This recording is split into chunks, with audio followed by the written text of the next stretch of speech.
Welcome back. You're watching NewsX. My name is Vineet. Clashes and heightened tensions marked the first phase of polling in West Bengal, with incidents reported from Siliguri and Murshidabad, alongside violence and disruption in other parts of the state as well. In Murshidabad's Naura, the situation turned volatile after the car of Aam Janata Party, the AJUP chairman, Humayun Kabir, was allegedly attacked during a sit-in protest at a class site involving TMC workers. Kabir had reached the area following a crude bomb incident reported late Wednesday night ahead of polling. Supporters of the TMC and the AJUP clashed violently, using lathis, pelting stones and damaging vehicles parked along the road. Security forces quickly moved in to control the situation and disperse those involved. Heavy police deployment followed to prevent further escalation. Kabir staged the protest, alleging that that the police lathi charged his supporters overnight and demanded the removal of the concerned officer. He also urged the Election Commission of India to act against TMC workers. An eyewitness to the crude bomb incident said it occurred between 8 p.m. and 8:30 p.m. and left a woman injured. Well, the big question that comes up is, in a largely peaceful campaign, poll day sees sporadic violence. So why was Murshidabad an epicenter and witnessed this violence? We'll take opinions and perspectives from our notable guests. Joining us on the show is Dr. S.K. Datta, political analyst. Also joining us on the show is Mr. Niranjan Das, TMC supporter. Niranjan, I will begin with you. And once again, a caveat or a disclaimer at the top of this debate. I'm not going to speak over you, and I would request both of you not to speak over each other. We have a lot of time, and it's just the two of you to hash out any differences or point of views there be. All right, Niranjan, I'll begin with you. Why do you think this violence has taken place?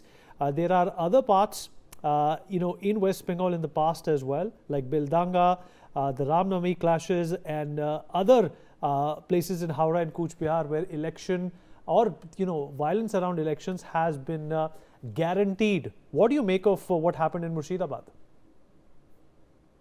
Well, good evening.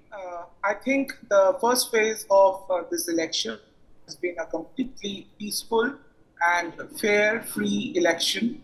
And we are very thankful to the people of Bengal for coming out in large numbers. I think the total turnout in this phase has been 91.4%. And you are talking about just two places. One at the seat of Mr. Humayun Kabir, this BJP proxy who was put up by the BJP to divide the minority vote. This AJUP chairman, he did some kind of theatrics, and I think the situation was also brought under control. He used extremely foul languages that cannot be, uttered on or shown on national television. And I think in most other places, the vote has been extremely peaceful. People came out and they cast their vote for whichever political they feel like. I think the performance of the forces, the police, has been quite commendable.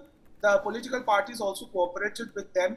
And we have to keep in mind that this vote happened after this SIR cleanup. And so naturally, the voting percentage was also quite high. I think 91.4% is a huge number. So we are very thankful.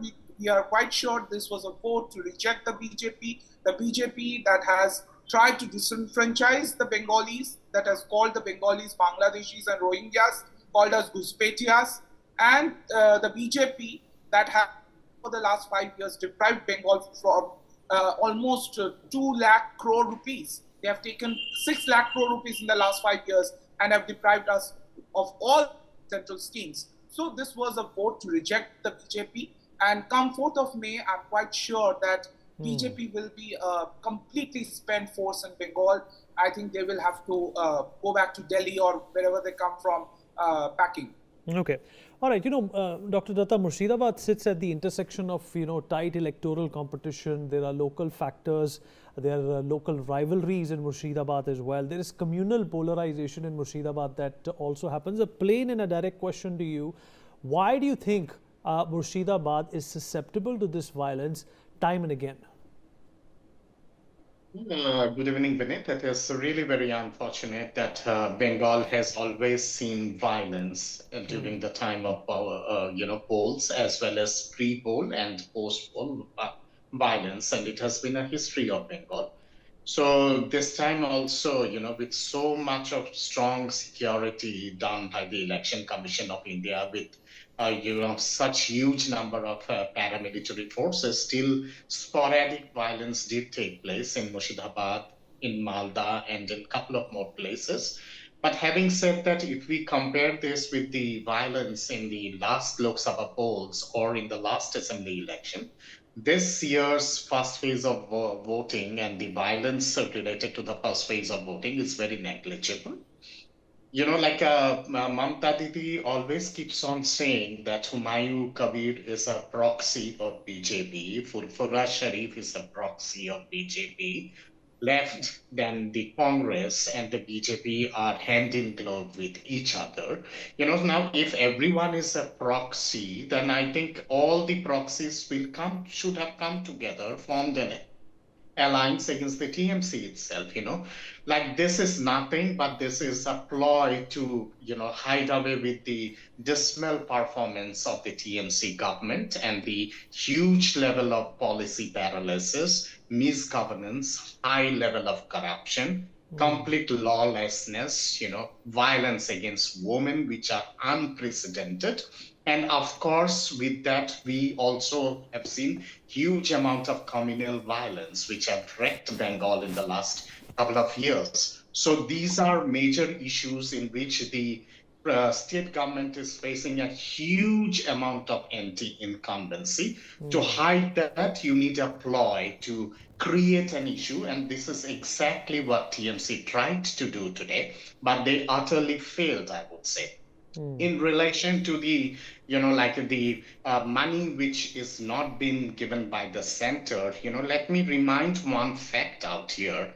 Bengal exchequer has a area of around 3 lakh 6 3 lakh crore and 3.60 lakh crore, which means 3 lakh 60,000 crore, which the Bengal government has to give as an area back to the center, which Bengal hasn't done so far.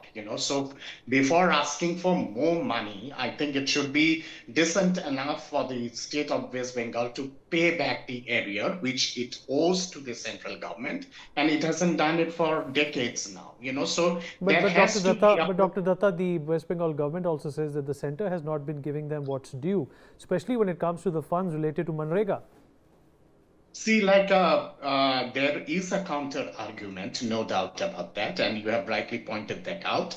But the question out here is when you already have a debt which is in almost in 7, 8, 9% with the center, how do you come out of that debt? Like you have to come out of that debt by giving back the money which the center legitimately owes you. You are not doing that, and on top of that, you have been asking for money Okay. after money. Even the last budget, the present budget also, if you see the allocation which has been given to Bengal is not at all discriminatory. Okay. It's enough. Let It's me more let than me enough yeah for the let me let government to me follow. let me get Niranjan to respond to what you have said. He's been patiently waiting, and I would appreciate if we give him an opportunity to respond to what you have said. I see that he's been making notes. Niranjan. Yes. So I quite appreciate the fact that he's saying that there is an arrear that the government of West Bengal owes to the center. We owe a legacy from the left front regime. I think Professor knows that.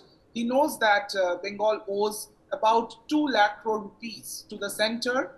This was the amount of loan that we inherited from the left regime. And Mamta Banerjee has time and again requested, right from the late Mukherjee, when he was the finance minister, to give a moratorium on this. But the central government has never done it. They have done it for other states. They have done it for Kerala. They have done it for Bihar, but they don't do any such thing for Bengal. But we currently have generated our own revenue. Our revenue has increased manifolds. And today, Bengal is growing almost at the rate of 10%, our GSDP rate. So you have to appreciate the fact that Mamata Banerjee in the last 15 years has tried to take Bengal in the path of progress. But we have got no support from the central government, be it the earlier the UPA government or the current NDA government. You add this amount of the current government, the current dispensation of the Modi government, they have deprived Bengal of almost every central scheme. Or in all the central schemes, the central is supposed to pay either 40% or 60%, but the central has not paid anything. They have sent almost 175 central teams to Bengal to check all the the so-called allegations of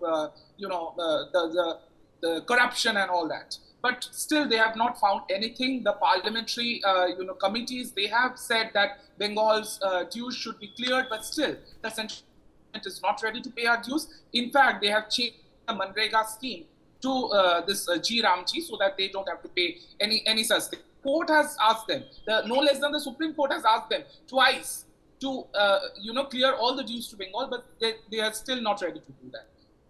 And they just don't want us to discuss all this, and that's why they brought in this SIR exercise. And in Bengal, the way the SIR has been carried out, we are not against the cleaning up of the electoral rolls. We are very happy for that. But the way it has been carried out, the way citizens who have been living here since ages, they have been put on the queues and asked to show their citizenship proof. It has not been done in any other state. In any other state, there was no concept of logical discrepancy in any other state. So there is a level of discrimination that has been done with the people of Bengal, and the kind of language the BJP and their central leadership has been using in Bengal. It is just the kind of uncouth language that has been used.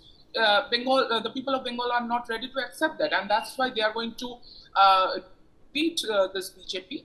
And in this phase, there was 152 seats that went into poll.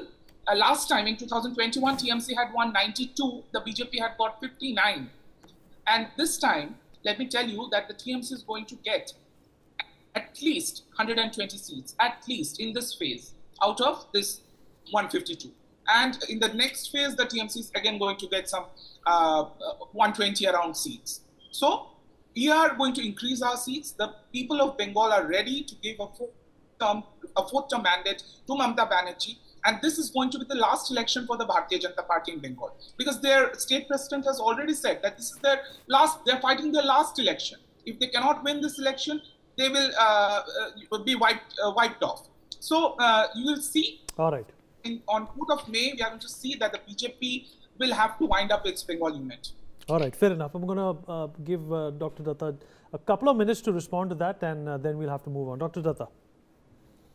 Vinit, let me come to the question of SIR itself. If SIR was a delegitimate exercise, and if there was so much of controversies in SIR, and if it was not a legally correct thing to do, then the Honorable Supreme Court of India would have immediately stopped the SIR exercise. The Honorable Supreme Court of India, including the Honorable Chief Justice of India, made it very clear time and again that it is very much within the constitutional and the legitimate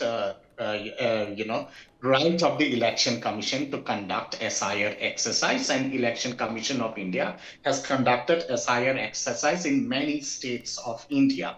Even recently also in the last hearing itself, the Honorable Supreme Court had said that, there was SIR exercise in Tamil Nadu, in UP, in, Maharashtra, and so many other places, and so many other states. Why not a single halla ball in those states? What is so special about Bengal that there is so much of... I did not interrupt you, right? So please have some patience. Why there is so much of, so much of halla ball in Bengal in relation to the SIR exercise. In the case of Tamil Nadu, almost around, 85 to 90 lakh people have been delegitimized because of the SIR exercise, completion of the SIR exercise, because they were either dead voters or illegal voters or proxy voters. not a single hue and cry by Stalin and the government of Tamil Nadu in relation to SIR. What is so special about Bengal that there has to be such hue and cry. That's one thing. The second thing is like coming over to the question of, the debt which Bengal has incurred. Yes, I do agree that there was a huge baggage from the left Okay. front, We, which we, which we have run Bengal out had of time, incurred. but I appreciate the way we've been able to have a decent debate and not speak over each other. Really appreciate that. Thank you, Dr. Datta Indiranjan. All right, well, voting has now concluded in Tamil Nadu and the first phase of polls in West Bengal, and the voter turnout figures up until 5 p.m. Are already nearing record figures. Meanwhile, West Bengal saw voting for the first phase across 152 seats with an even higher turnout, nearly 90% despite reports of sporadic violence in some pockets. Well, these elections are being seen as a direct test of regional strongholds, with the BJP pushing hard to make inroads against the ruling TMC in Bengal and the DMK in Tamil Nadu. With the voting now over, all eyes shift to May 4th, when the counting of votes will decide whether incumbents hold their ground or if these states are headed for a political shake-up. Let's take a look at the final voter turnout in West Bengal, and then we'll get some more perspective as to what's ahead for the state of West Bengal, which of course voted on 152 seats today. The overall turnout till 7 p.m. was a whopping 91.78%, and this is once again, folks, a very impressive voter turnout in West Bengal. In Alipurdwar, the voter turnout till 7 p.m. was 90.26%. In Bankura, it was 91.34% till 6 p.m. Of course, that perhaps has gone up. In Birbhum, it was 93.37% till 6 p.m. And in Purulia, almost touching 90% till 7 p.m. And of course, this is going to go marginally up. In Cooch Behar, 94.12% till 7 p.m. In Jalpaiguri, 92.85% till 7 p.m. In Jhargram, 91.74% till 7 p.m. In Kalimpong, 82.90%. In Malda, 91.90%. And in Murshidabad, the place of the violence, is 92.76% until 7 p.m. In Darjeeling, it was 82.09% till 7 p.m. And this is, of course, likely to go up by a few margins as well. So obviously, so far in both states, in Tamil Nadu as well as in West Bengal, the voter turnout has been extremely heartening. We'll talk about this. Joining us on the program is Advocate Manasvi Thapar, political analyst. Joyita Basu, editor of the Sunday Guardian, also joins us on the broadcast to talk more about this. Joyita, good to see that despite all this hue and cry about SIR, the voter turnout in West Bengal has been extremely impressive. It has gone up by a number of double-digit percentages in terms of what people voted or how many people voted in 2021 in comparison to what we saw today. And this is just phase one of the West Bengal polling. Of course, staple to West Bengal elections, there was once again violence reported from Murshidabad. Well, actually, if you look at it, I would say the fear of being excluded from the voting list the next time in the next vote, in the next election, is one of the reasons perhaps why this high turnout has been logged. Apart from that, I think what has also happened, and it is because of this reason as well, I mean, what is known as, those migrant workers from all over the country have kind of converged on West Bengal. We know for certain that BJP has organized trains from different places to bring the migrant workers to Bengal. So a substantial section of that vote will go to BJP. But Trinamool also has mobilized people from different parts of the country, and particularly voters from the minority community. And so those voters will also be coming in. So you see, all these factors have added to the number. And of course, there is anti-incumbency. So let us see. But I mean, you see, we cannot say for certain that the election is going this way, BJP's way or Trinamool's way. But whatever happens, it looks like it is going to be one-sided. Manasvi, is this going to be one-sided in West Bengal? Of course, let's also look at the growth in West Bengal in the last 15 years. According to a lot of numbers, there's not been actual growth, the kind of growth that the TMC has been promising in every election. In fact, if you look at the industries, if you look at the capital which has been invested in West Bengal over the last few years has not really gone up. I understand that West Bengal is a border state, to a partitioned land, but the fact of the matter is that this has not been translating into the kind of promises that the TMC has also been making in its manifestos, and still, because of Mamata Banerjee's personality, she keeps getting voted in. I think this is a great sign of a strong democracy, and I think this is the largest Bengal has ever witnessed. And there are multiple factors to this. Anti-incumbency or anti-Bengal could not be just two factors. It would be the biggest turning point would be CAPF deployment of 480 companies that brings out complete draining out of fear. Across voters. So that's something which I would say the biggest factor. Second most important factor in this large turnout would be the fear of losing vote SIR. That narrative would have drawn and have drawn TMC's minority voting turnout, and that would go against BJP. And BJP's that they are anti-Bengal, anti-Bengali, that narrative would have gone against BJP. And secondly, this is one of the most, in 21st century India, the most polarized election we have ever seen, wherein both the sides have been fully mobilized. There is no passive voter. With this kind of a vote share of 91%, there is no passive voter left. It's a completely active voting which have happened, and it's a great thing. Further, the women voters have explicitly said that they have voted for Mamata Banerjee. They have specifically Lakshmi Bhandar, which was a personal stake of Mamata Banerjee, have turned out to be a direct benefit for TMC. All these things together have completely mobilized everything. Further, that Malda and NIA probe are smaller factors which would have also benefited TMC. The biggest factor which would have benefited BJP is CAPF. All those anti-TMC votes have come out without fear and have voted in favor of BJP. The last time when we saw in 2011, when there was a turnaround, a large turnaround came in favor of TMC, and they had kicked out left from Bengal.